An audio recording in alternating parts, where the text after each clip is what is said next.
이 이야기를 들려주신 대표님 감사드립니다.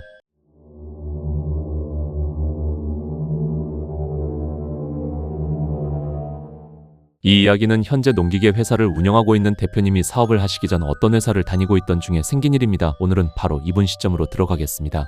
저는 현재 농기계 회사를 운영 중인 평범한 사업가입니다. 하지만 약 20년 전엔 평범한 회사원이었죠. 그때 당시에 어떤 한 회사를 면접을 보러 갔습니다. 면접관은 저에게 물었죠. 여기서 근무하시려면 수습기간이 끝난 후 일주일에 한 번 금요일에는 당직을 서야 한다고 말하였습니다. 저는 그때 알겠다고 말하였습니다. 왜냐하면 당직을 서면 돈을 더 주기 때문이죠. 그래서 그분은 저에게 합격을 주었습니다. 그리고 다음 달 1일부터 출근을 하게 되었고 저희 첫 사수를 만나 인사를 드린 후 바로 업무를 배웠습니다. 사수분은 저에게 일을 잘한다며 첫 만남인데도 술을 사주시고 그날 바로 형 동생 하기로 하였습니다. 그분은 저랑 나이 차이도 5살밖에 안 났기도 했고 닮은 점도 많았기 때문이죠. 그분은 저를 정말 친동생처럼 챙겨줬고 저도 금방 업무를 배웠고 수습기간이 끝난 후 이제 당직 설 때 해야 하는 것을 배우려고 사수분께 가서 여쭈었습니다.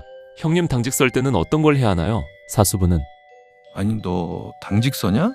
야 그거 하지 마. 나도 당직 서본 적도 없고 그냥 하지 마. 하면 너 진짜 지옥일 거다. 하지만 저는 돈을 포기할 수 없었고 그냥 다른 분께 물어봐서 당직을 몰래 섰습니다. 당직은 그냥 앉아서 만화를 봐도 되고 컴퓨터로 게임을 해도 되고 그리고 뭐 먹고 싶으면 시켜 먹어도 될 정도로 굉장히 자유로운 당직이었습니다. 여기서 군대를 다녀와 보신 분들은 당직이 얼마나 지옥 같은지 아실 겁니다. 그런데 회사 당직은 정말로 자유롭고 자고 싶으면 자도 되는 당직이기 때문에 저는 개꿀하면서 당직을 섰습니다. 그리고 다음날 당직 썼던 걸 사수에게 들키고 저는 크게 혼났습니다. 제가 왜 혼나야 하는지도 모르겠고 속으로 울분을 참으며 들었습니다. 그리고 저는 죄송합니다 형님 하였더니 형님? 이제부터 형님이라고도 하지 마. 같은 놈이 챙겨줬더니 이런 식으로 날 매기네. 야 신아, 너가 나가든 내가 나가든 둘 중 한 명은 죽어보자고.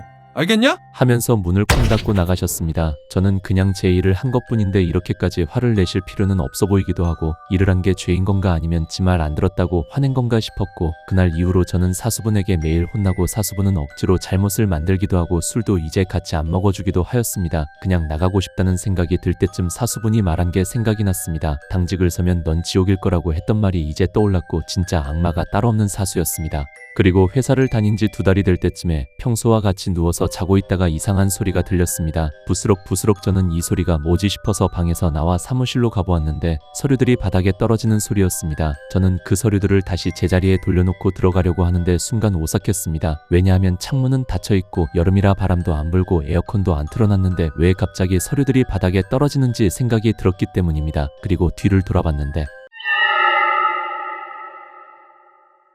저는 그 자리에서 기절을 하였습니다. 다음날 경비분이 오셔서 저를 깨웠고 왜 여기서 자고 있냐고 말하였습니다. 저는 죄송하다고 말씀드린 뒤 집으로 가서 생각을 했습니다. 저는 분명 꿈이 아닌 걸 알고 있었고 왜냐하면 제가 어제 귀신을 본 그 자리에서 기절하고 있었기 때문이죠. 그래서 저는 계속 당직을 서야 할지 모르겠고 대표님한테 물어보기엔 대표님은 항상 출장 가시고 회사에는 거의 없으십니다. 그래서 제 사수에게 여쭤봤습니다.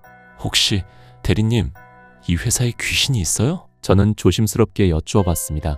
내가 어떻게 알아?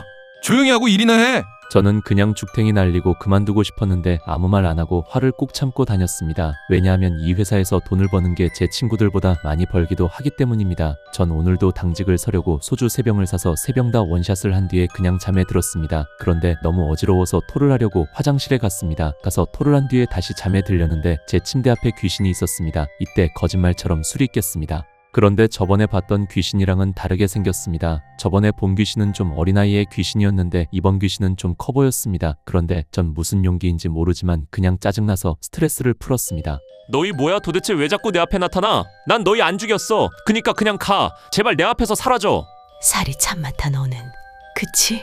저는 그 순간 그냥 뛰쳐나왔고 그대로 택시를 타고 집에 갔습니다. 저는 잠을 자고 일어났더니 전화가 와 있었습니다. 바로 대표님이었습니다. 전화를 받으니 온갖 욕을 저에게 부었습니다. 이런 시발족 같은 놈아, 네가 그 유명한 월급 누팡이냐?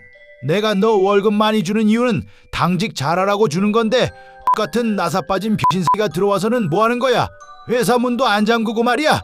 도둑 들어서 우리 회사 정보 유출됐으면 어떡할 뻔했어. 그거 다 책임질 거야? 저는 그대로 죄송하다 한 뒤에 회사에서 귀신을 보았다고 말씀드렸고 대표님은 뭔 뚱딴지 같은 소리야. 말대꾸쳐하지 말고 앞으로 똑바로 해. 내가 너 자세히 지켜볼 거야. 놈의 새끼야. 저는 온갖 욕이란 욕은 다 먹고 나서 화장실에 있는 거울을 보니 전 놀랐습니다. 그때 당시 제 체중은 176에 89였습니다. 그런데 얼굴을 보니 너무 말라 보이는 게 딱 느껴졌고 체중계를 재보니 10kg가 빠졌습니다. 저는 안 되겠다, 이거 그만두자. 월요일에 가서 대표님에게 사직서 내놓고 그냥 나와야지라고 마음을 먹은 후 저는 월요일에 출근을 하고 회사에 갔는데 사람 마음이란 게 그만두잔 말이 쉽게 안 나왔습니다. 저는 회사에 가서 금요일에 있었던 일 때문에 사수에게 혼날 것 같았지만 사수는 그냥 저를 안쓰럽게 쳐다보면서 그냥 그만둬. 마지막으로 말할게. 그냥 그러고 일을 하면서 시간이 지나갔고 또 그날이 왔습니다. 금요일이 오자마자 저는 팥소금을 준비하고 당직을 섰습니다. 불을 끄고 잠을 자려니 무서워서 잠을 못 잤습니다. 저는 불을 켜려고 눈을 떴는데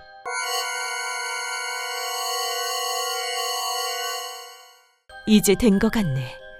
너의 모든 걸 다 먹을 거야.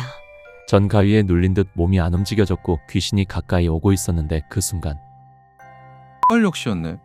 야, 너 당장 나와. 빨리 집에 가자. 그래서 전 형님 죄송합니다. 그리고 감사합니다라고 하였고 사수분께서는 저에게 모든 걸 말해 주었습니다. 사실 이 건물이 지어지기 전에 어떤 집이 있었는데 그 집에는 딸과 엄마 둘이서 살았어. 그런데 이 건물을 지으려고 그 집이 강제로 철거가 되었어. 그 집은 그 사람들에겐 전부였다고 들었거든. 그래서 모든 걸 잃은 그 두 사람은 이 건물을 짓는 공사 현장에서 살을 하였어. 목매달아져 있는 걸 건물주가 보게 되었고 그 건물주는 그냥 아무도 모르게 이 땅에 묻었어. 그냥 그 상태로 이 건물을 지었던 거야. 그래서 이 건물을 지을 때도 몇 분이 사고가 났었어.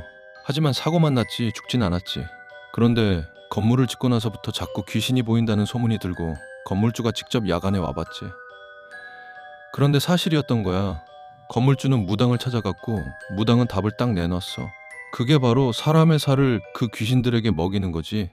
그렇게 건물주는 당직이라고 하면서 당직자들의 살을 먹인 거였어. 그래서 고졸들을 이 회사에서 몇 명을 받는 거고 고졸들은 그냥 당직을 세웠어. 그게 이번엔 너가 당첨된 거지. 살 집도 많고 하니까 그 건물주는 우리 회사 직원들에게 말했어. 이 사실을 당직자에게 알리면 너희는 모가지라고, 다른 의미로 모가지일 수 있으니까 말 안 하는 게 좋을 거라고 했어. 내가 너에게 못 살게 군 것도 일부러 이 회사에서 내보내고 싶었어. 내가 말하면 난 큰일 나니까. 그리고 너가 진짜 좋고 친동생 같으니까 내보내고 싶었던 거야. 너가 나를 미워하는 거 다 알아. 정말 미안해. 하지만 너가 살려면 이 방법밖에 없었어. 정말 미안하다. 그래서 저는 아니다, 형님 정말 감사드린다, 이 은혜 잊지 않겠다 말씀드린 뒤 그분은 자기랑 같이 회사를 때려치우자고 한 뒤 저는 알겠다 하였고 마지막으로 물었습니다. 이 회사의 건물주는 어떤 분이에요? 건물주? 대표님이야. 그러니까 절대로 오늘 내가 말한 거 말하지 마. 이제 가자. 그리고 저희는 회사를 그만두고 각자의 자리에서 살았습니다. 현재까지도 형 동생 하면서 술자리에서 이 이야기를 하고 있습니다. 그런데 최근에 알게 된 사건이 있습니다. 그 회사 대표가 죽었다는 말을 들었습니다. 싸이는 뺑소니를 당했다고 합니다. 그런데 그 뺑소니의 범인이 20대 남성이고 그 회사 다니던 사람이라고 합니다. 그 회사는 아직도 있었고 아직도 그 대표는 그 짓거리를 하고 있던 겁니다. 그래서 그걸 알아버린 직원이 죽였다는 얘기를 들었습니다. 저는 이렇게 생각합니다. 인과응보. 이 이야기를 들려준 대표님 정말 감사드립니다. 여러분은 이 이야기가 자신은 안 당하겠지라는 생각을 하시나요? 이 사건은 최근에도 있었다고 합니다. 그리고 실제로 이런 악덕 회사가 대한민국에 넘치고 넘칩니다. 그러니 제 영상을 보고 한 번 더 신중하게 회사를 골라주었으면 하는 바람입니다.